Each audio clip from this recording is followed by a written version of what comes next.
Ok, me presento, soy el doctor Luis Miguel, tengo un doctorado en economía, maestría en economía, licenciatura en economía, he publicado artículos científicos en México, Europa, Sudamérica, también he escrito escribí un libro y actualmente pertenezco al Sistema Nacional de Investigadores, SNI, y también pues soy profesor investigador de la Universidad Autónoma de Querétaro.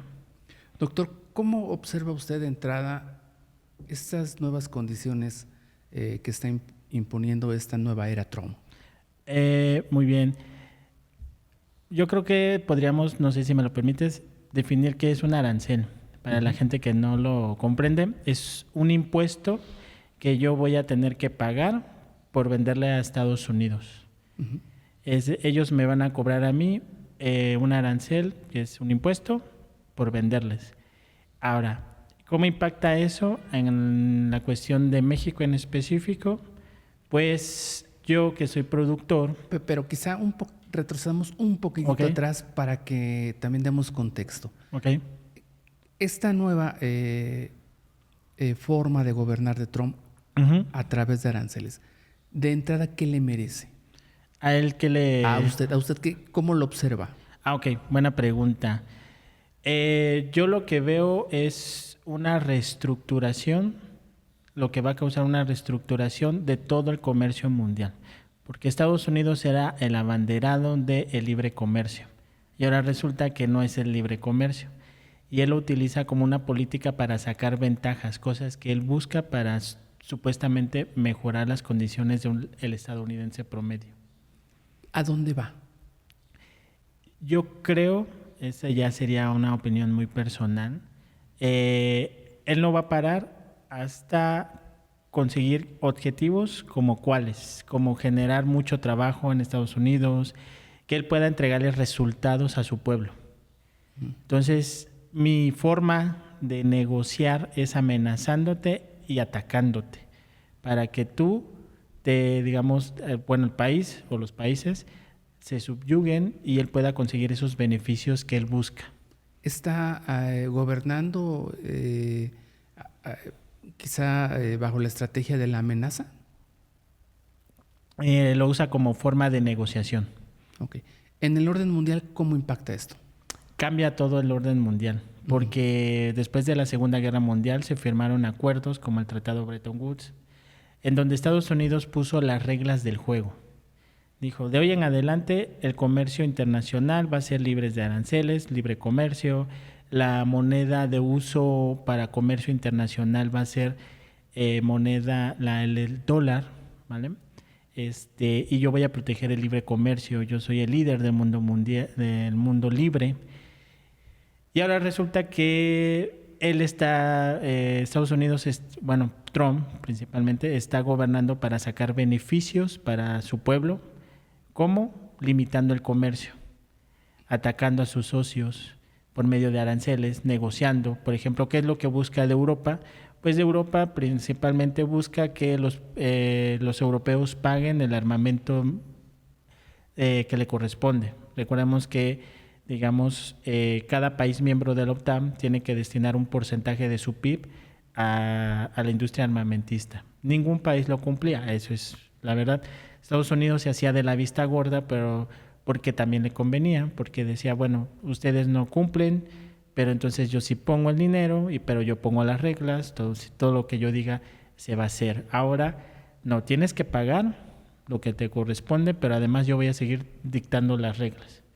Y entonces eso es lo que pasa con Europa. Con los demás países, pues yo te compro más de lo que tú me vendes, pero tú no compras productos estadounidenses, entonces te voy a poner arancel para obligarte a que la balanza comercial, esta diferencia entre lo que Estados Unidos vende menos lo que compra, sea positivo para mi pueblo. Entonces, es como que con cada bloque, con cada país tiene un propósito en específico y su forma de negociar este ataco para tener concesiones. Ok. ¿A dónde nos va a llevar? ¿A dónde nos va a llevar? Eso es una muy buena pregunta. Fíjate que una de las, ahora sí que hablando un poquito en futuro, una de las cosas es precisamente una nueva conformación mundial, porque tenemos opciones. Por un lado, el bloque europeo ya habló que se van a unir más. Y cuando hablamos del bloque europeo, estamos excluyendo un poquito a Reino Unido. Ellos se van a unir más comercio entre ellos, ya no vamos a depender tanto de Estados Unidos, ya no vamos a confiar en Estados Unidos. En el caso del bloque asiático, pues estamos viendo que, por ejemplo, China, Japón, Corea del Sur se reunieron para decir, pues si nos están atacando, pues vamos a juntarnos, porque pues primero el dinero antes que todo lo demás, ¿no? Y después, y por otra parte, pues los socios, Canadá y Estados Unidos, pues también tenemos que ver hacia dónde nos movemos, porque una de las propuestas que mucha gente dice es sustituyamos a Estados Unidos por otro. La realidad es que es muy difícil. Estados Unidos, el ciudadano promedio estadounidense tiene 60,000, 70,000, 80,000 dólares de ingresos mensuales promedio. Eso ningún país en el mundo lo vas a sustituir. La cercanía, pues también es otra ventaja. Entonces, sustituir a Estados Unidos, por ejemplo, por el bloque de las BRICS, pues no, es imposible, ¿no? Porque las BRICS no tienen el poder de consumo que tiene Estados Unidos. Entonces, esa es otra forma de decir que nos vamos a cambiar. Todos los antiguos pactos que teníamos, digamos, pactos no escritos o pactos de caballeros, como quieran llamarle, se están rompiendo. El actuar, ¿qué se espera de la economía mexicana? O sea, ¿se espera 4 años muy turbulentos? Hablando de economía. De economía. Muy bien. Híjole, es que fíjese que es una pregunta muy interesante. Creo que lo podemos deducir. Primero, el gobierno. Actualmente México tiene una deuda que ya supera el 50% de su PIB. Para que la gente lo entienda, ni con todo el dinero que tengamos, teniendo todo el dinero de todo el país, toda la riqueza, ya debemos el 50%. Sin contar la deuda de Pemex, que es de casi 100,000 millones de dólares. Entonces, el gobierno no tiene otro problema, es que este año, por ejemplo, un porcentaje más o menos 20% del presupuesto fue financiado por deuda. Porque el dinero que recauda el gobierno vía impuestos, vía digamos, cuestiones de riquezas, no le alcanza para pagar todo lo que está gastando. Entonces, eso se llama déficit. Tenemos un enorme déficit, una gran deuda. Una empresa muy endeudada, Pemex, que pues, prácticamente no funciona. Y ese limita el margen de maniobra. Lo que normalmente hacen los gobiernos es que cuando ven como una crisis económica, pues le metes dinero a la economía para reactivarla. Pero el gobierno pues ahorita no tiene tanto dinero para hacer eso, ¿no? Ese es por el lado del gobierno. Por el lado de la economía en general, solo en México de las personas que trabajan, que son 60 millones de personas en números redondos, solo 675,000 personas de esos 60 millones ganan más de 45,000 pesos mensuales. Más o menos 35 o 36 millones ganan entre 8 y 16,000 pesos mensuales. Entonces, la verdad es que la situación económica de México en general ya venía muy mala, muy mala.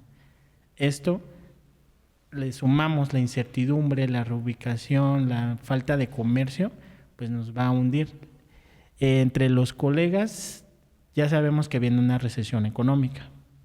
La pregunta es, ¿cuánto tiempo va a durar y qué tan profunda va a ser? Para que entiendan las personas, ¿qué es una recesión económica? Es cuando el PIB crece a tasas negativas. El ejemplo más común que tenemos es el 2020, cuando el PIB cayó 8%. Y ahora, qué bueno que preguntas eso. Cuando cayó 8%, pues todo el mundo supo que fue por el COVID y que hubo mucho desempleo, menos actividad, menos comercio, menos de todo, ¿no?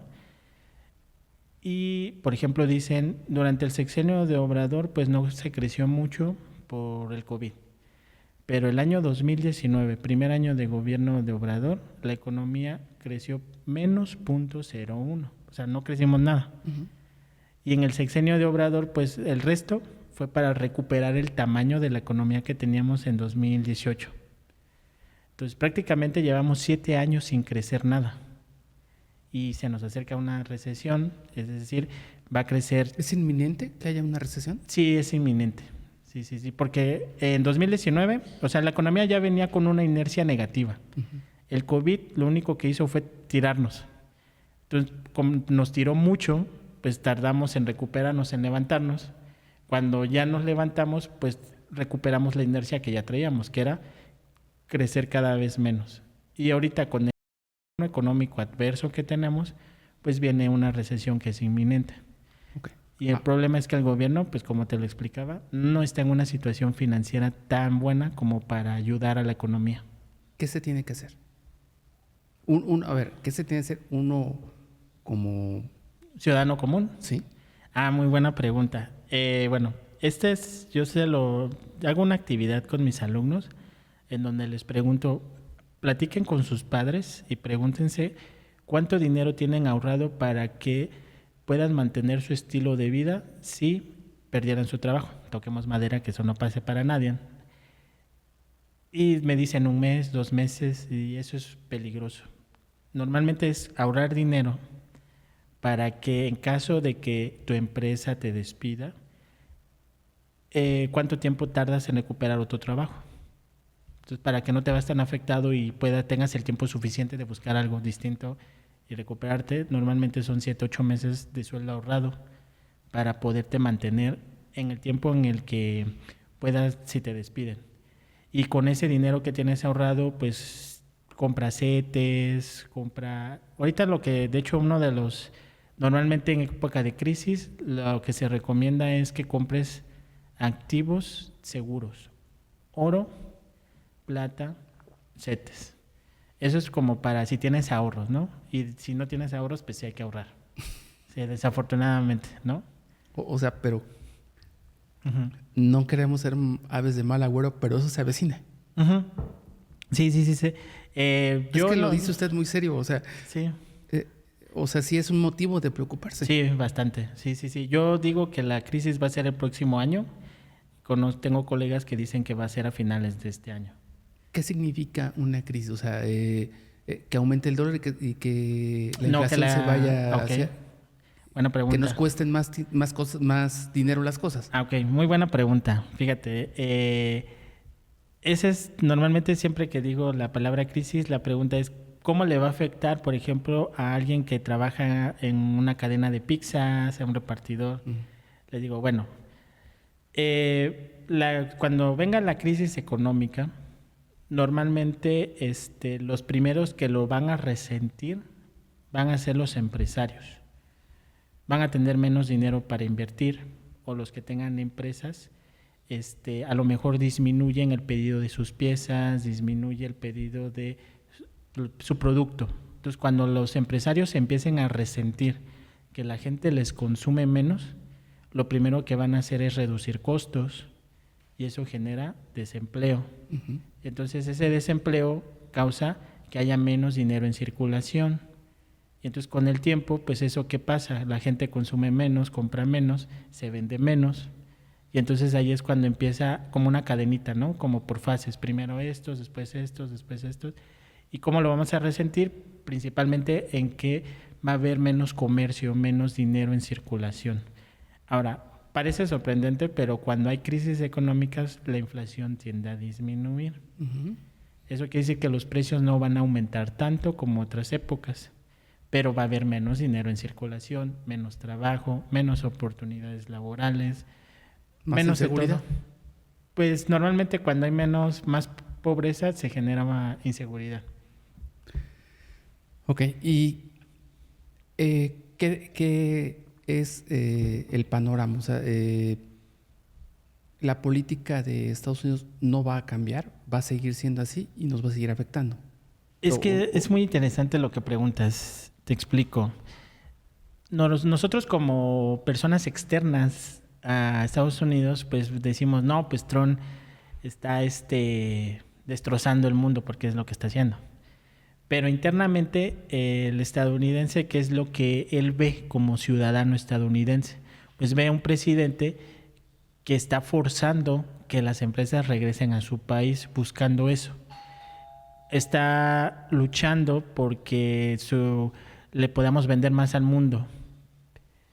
Pero, ellos cómo lo van a pagar. Ellos sí van a tener inflación, porque como Estados Unidos me cobra por venderles producto, yo como productor tengo dos opciones. O yo absorbo el costo del arancel o se lo traslado al consumidor. Entonces se lo traslado al consumidor, más fácil. Entonces ellos van a tener una inflación más alta. Y entonces, al menos por el próximo periodo que le queda a Trump, que son casi 4 años, porque lleva 3, 4 meses apenas. Ha hecho grandes cosas en 3 meses. Exactamente. Bueno, se ha esforzado en hacer cosas, ¿no? Exactamente. Que dicen que además no ha hecho mucho. O sea, en materia económica no ha hecho mucho, pero lo poco que ha hecho ha cambiado todo. Y eso es más preocupante aún, ¿no? Exactamente, porque sí. En 3 meses, con poco, puso a temblar a todos. A todos. De hecho, sí. Entonces, el estadounidense va a tener que pagar más por el producto. Ahora la pregunta es, ¿el estadounidense promedio le interesa? Dice, pues yo estoy dispuesto a pagar más por el producto siempre y cuando vea resultados. Si la respuesta es sí, entonces hay que tener miedo, porque entonces vas a decir, bueno, Trump va a decir, pues vean, mi popularidad está subiendo, la gente me quiere, les causé inflación, pero están viendo resultados. Y entonces el estadounidense promedio va a decir, pues sí, sigo en esa misma línea.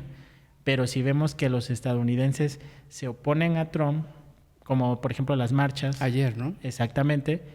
Que también, o sea, uno puede ver muchos números, una foto sobre una calle toda llena, pero si lo vemos son 300 millones de habitantes, o sea, tampoco es como que insignificante, ¿no? Entonces, ahí es donde precisamente tendríamos que ver qué decide el pueblo estadounidense. Que nosotros, o sea, nuevamente, un estadounidense lo que ve es, veo a alguien que puso a temblar el mundo, pero porque busca el beneficio norteamericano, ¿no? De Estados Unidos. Me va a subir el precio de todos mis productos, claro, pero veo resultados. Es como si a un mexicano le preguntaras, oye, tienes un presidente que está dando todo por traer trabajo a México y nos está causando inflación. ¿Estás dispuesto a seguir por ese camino hasta tener el resultado deseado o lo corremos y lo cambiamos por otro? Pues la verdad no sé si me dio gusto platicar con usted, pero gracias, doctor, porque nos abre la posibilidad de entender lo que está pasando, ¿no? Sí. Porque tenemos un discurso como también muy nacionalista en el decir, ay, nos están protegiendo, pero en realidad qué está pasando y qué se avecina. Eso es lo que parece que se está perdiendo de vista, ¿no? Y cuando lo dicen los políticos, pues no les creemos. En cambio, la academia es como otra cosa más. Sí, pues, digo, desafortunadamente nos tocaron vivir tiempos desfavorables. Y le digo a los chicos que son más jóvenes, por ejemplo, los que nacen del 2000, les digo, pues ustedes nacieron en una época de crisis, o sea, 2008, 2010, 2015, 2021. Y pero ahorita nada como la del 94, ¿no? Ah, sí. Esa sí no tiene de veras Sí. Yo soy producto de esa crisis de mi padre. Sí, pero cada vez son más cercanas y ese es el tema. Y cada vez nos agarran menos preparados como país. Claro. Le agradezco mucho. No estamos. Hasta luego. Hasta luego.